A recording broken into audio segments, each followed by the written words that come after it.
Hello అందరికీ, నేను మీ Hema. Welcome back to Aadyashree Korea logs. ఈరోజు పెసర వడలండి. చాలా అంటే చాలా బాగుంటాయి.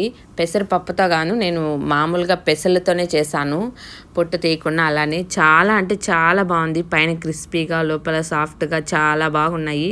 ఒకటి రెండు తిందామనుకుంటే 10-15 తినేలాగా ఉన్నాయి అవి అయితే కన్నా. చాలా అంటే టేస్ట్ అయితే సూపర్గా ఉన్నాయి.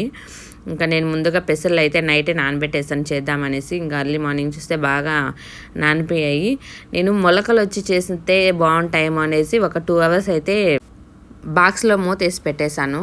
ఇప్పుడు చూడండి, మొలకలు అయితే వచ్చాయి. చిట్టి చిట్టిగా చల్లి బాగున్నాయి చూడండి మొలకలు.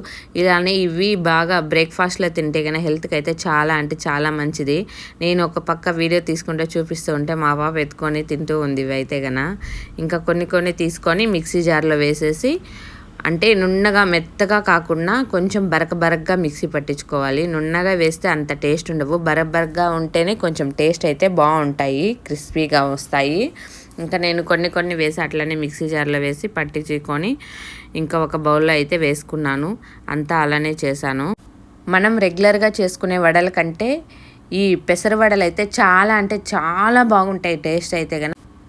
ఇంకా పెసర్లన్నీ అయితే రుబ్బి పెట్టుకునేసాను.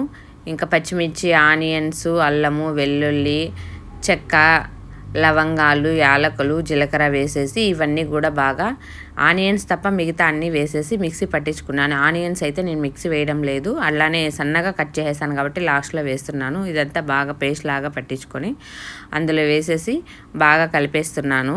దీంట్లో రుచికి సరిపడా సాల్టు, కొంచెం చిటికెడు పసుపు వేసేసి ఆనియన్స్, మనం సన్నగా కట్ చేసి పెట్టుకున్న ఆనియన్స్ కూడా వేసేసి బాగా అంతా కలిసేలాగా కలిపేస్తున్నాను.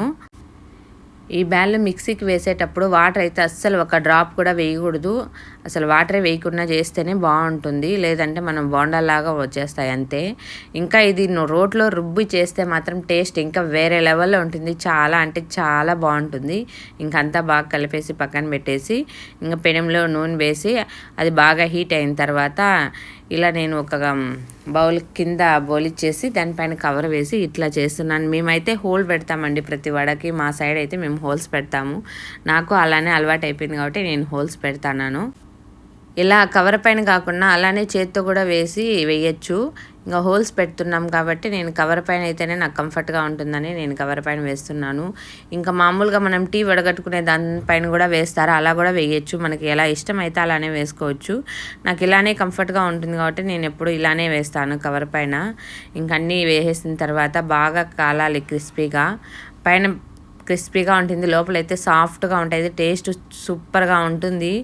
మీరు ఎవరైనా కానీ ఇలానే పెసలు పొట్టు తీయకుండా ఉండే పెసలతోనే చేసుకుంటే మాత్రం టేస్ట్ సూపర్గా ఉంటుంది. మామూలుగా చేసుకునే రెగ్యులర్గా చేసుకునే వడల కంటే కూడా ఇవి చాలా బాగుంటాయి. ఇంకొక విషయం ఏమంటే ఆయిల్ కూడా ఎక్కువ, ఇదైతే ఆయిల్ కూడా ఎక్కువగా పీల్చుకున్నా ఉంటుంది. మీరు ఒకసారి ట్రై చేసి చూడండి. ఈ వడలు మార్నింగ్ బ్రేక్ఫాస్ట్లో అయినా చేసుకోవచ్చు, ఈవినింగ్ స్నాక్స్ లాగా కూడా చేసుకొని తినచ్చు. టేస్ట్ అయితే బాగుంటాయి. మీకు అలసంద వడలు అంటే ఇష్టమా, లేదంటే ఈ పెసల గారెలు అంటే ఇష్టమా, ఏ వడలు ఇష్టం అనేది మీకు కామెంట్ చేయండి. నాకైతే 2 రకాల వడలు అయితే ఇష్టమే. చాలా బాగుంటాయి ఇవి టేస్టు. ఈ గారెలు దేవునికి నైవేద్యంగా కూడా పెట్టచ్చు, కానీ నైవేద్యం పెట్టాలంటే మనం ఆనియన్స్ వేయకుండా చేసుకుంటే నైవేద్యంగా పెట్టచ్చు. ఇంకా నేను అవన్నీ వడలన్నీ వేసేసిన తర్వాత బాగా 2 పక్కల బాగా కాలిన తర్వాత ఇంకా అయితే బౌల్లో తీసుకునేసాను. అంతే అండి, చాలా అంటే చాలా క్రిస్పీగా వచ్చాయి, లోపల సాఫ్ట్గా. మీకు కానీ ఈ వీడియో నచ్చినట్లయితే ఒక లైక్ చేయడం అస్సలు మర్చిపోకండి. ఎవరైనా మన ఛానల్ని కొత్తగా చూస్తున్నట్లయితే ప్లీజ్ సబ్స్క్రైబ్ చేసుకోవచ్చు కదా. Thank you for watching. Bye bye.